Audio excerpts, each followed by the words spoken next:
Hey everybody, today we're going to go over this car because it is finally finished. Every once in a while you get one of those projects that snowballs a little bit and takes a long time to complete, and this was one of them, but we're very happy that it is finally ready to go. So uh, the running joke was this car is it came in because it had a bad thermostat, which is mostly true. The engine had overheated so much that it wouldn't start anymore, so it needed an engine. But it wound up getting a complete frame-off restoration. New paint, new subframes, control arms, bushings, full interior, shaved engine bay. Way more than just the engine that it initially needed. But it gets exciting when you start fixing stuff and you just can't stop. So this is a 95, and it had a hard life. Someone in the past had rebuilt the engine apparently in a driveway, and when we took it apart we found a lot of stuff that wasn't correct. Rod caps on backwards, way too much RTV that was clogging the coolant system, which is why it eventually overheated.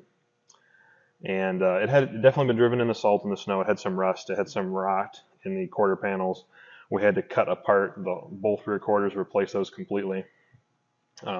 And the subframes were so rusted we wound up just starting over with a different set because they were just too far gone.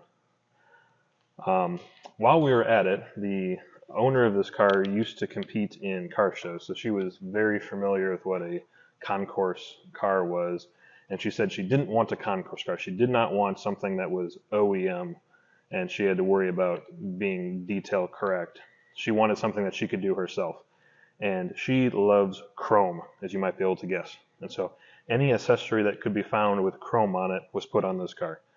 And that's kind of the fun part about building is everyone's got their own taste as to what they like, and we get to, no two of them are the same, they're all different.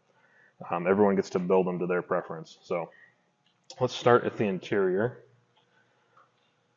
So we did quilted door cards that we made here. We machined our own Mazda logo with some mesh behind it for the speaker covers. Chrome, chrome, chrome.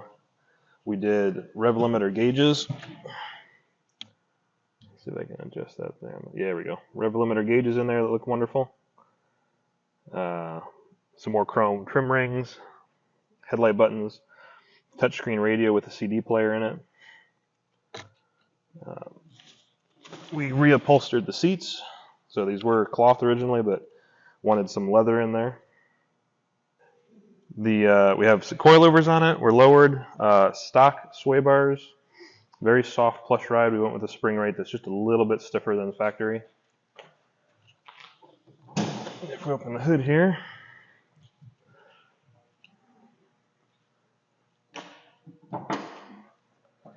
here we have the immaculate engine bay. So we did a full shave on this. So we actually filled in all of the holes in the sheet metal, smoothed it all out, removed all of the charcoal canister and the other emissions pieces out of the way. We removed the air conditioning because she never used it, but we kept the power steering.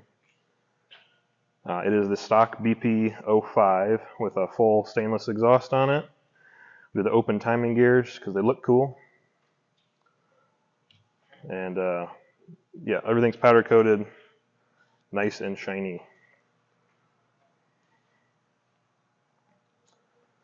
I do like the belt stripe, the Mazda stripe on the side. It definitely, I think it shrinks the proportions of the car and makes it look a little closer to the ground. The paint on this is a two-stage. We did a base and then a clear, so it's much better than the original paint, and it's way shinier than any original paint car that I've seen. New windshield. The interior, as a northern car, was in really good shape. No cracked plastic. Everything was good to go there. So it was just the outside and the metal parts that were having some issues.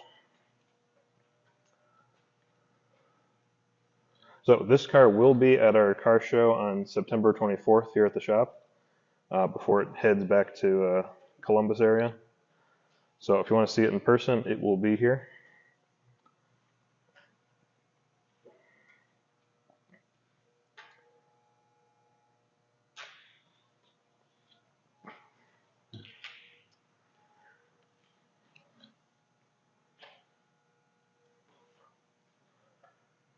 All right, so there you have it, a custom one-off, very red and very chrome 1995.